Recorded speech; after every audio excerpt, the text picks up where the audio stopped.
Welcome to The Explainer. Today, we're going to tackle a word you hear every single day, a system a lot of us live under, and an idea that's both, celebrated and increasingly under attack: democracy. We hear the word democracy all the time, right? It's in the news, it's in political debates, it's everywhere. But what are we actually talking about when we say it?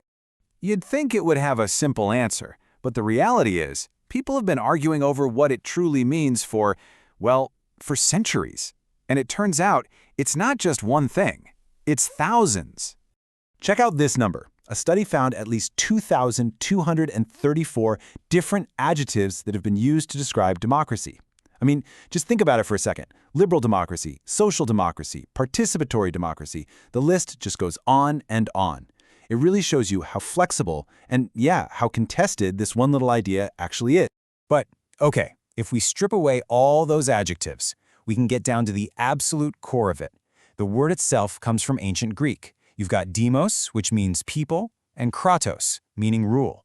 So at its very heart, democracy is just that, rule by the people. And that principle is so fundamental to us now that it's actually written into the Universal Declaration of Human Rights. But just stop and think about how radical that idea is.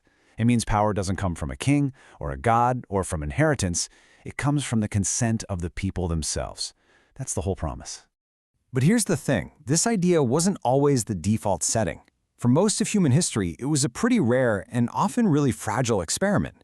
So how in the world did it go from this radical little concept to a global ideal?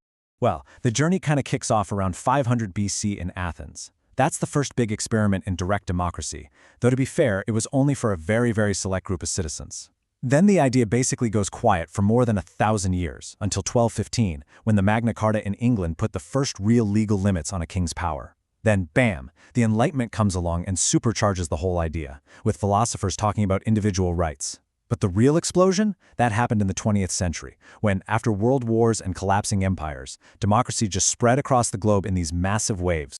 So all this history really proves one thing. Democracy isn't some fixed, static object. It's an idea that's been adapted and remixed over and over again.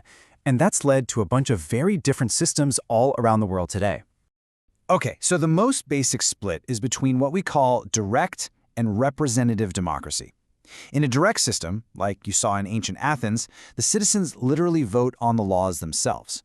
But in a representative system, which is what pretty much everyone has today, we elect officials, politicians, to make those decisions for us.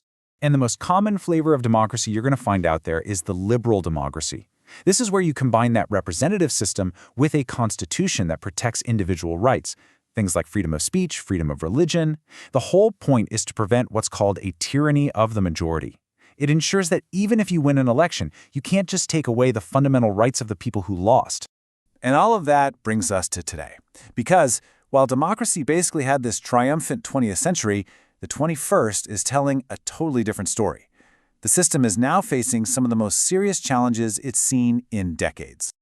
Get this. According to the watchdog group Freedom House, we're in what they called a democratic recession, and it has lasted for 17 consecutive years. Think about that. For almost 2 decades now, freedom, globally, has been on the retreat. More countries are becoming less free than more free. The reality of that trend is pretty stark. One institute, VDEM, found that a full 70% of the world's population now lives under some form of autocratic rule. The slice of humanity living in a real liberal democracy is actually shrinking. So what's going on? Why is this happening? Well, experts point to kind of a perfect storm of factors. You have the rise of populist leaders who challenge democratic norms. You've got deep political polarization that gets amplified by social media. You have the crazy spread of misinformation, and just a general collapse of public trust in the very institutions that are supposed to keep power in check. So all of this leads to a pretty fundamental question, right? With all these problems and this global decline, why should we care? What's the actual bottom line value of democracy? Well, for starters, let's just talk about prosperity. There was this landmark study that found when a country becomes a democracy, its economy tends to grow. On average, after 25 years, its GDP per person is about 20% higher than it would have been if it had stayed an autocracy. That is a huge difference in people's lives. But the democracy dividend, as it's called, goes way beyond just money. Why? Well, because accountability really matters. When leaders have to face voters, when information can flow freely, you tend to see better health outcomes, better education, stronger protections for human rights, and way more political stability because power changes hands peacefully. So, what's the big takeaway here? It's that democracy is so much more than just casting a ballot. It's this complex, always evolving system. And yeah, it's often messy, but the evidence is pretty clear. It tends to deliver better lives for its citizens. But, and this is the key, it's not inevitable. It's a system under very real pressure. Which brings us to one last crucial thought.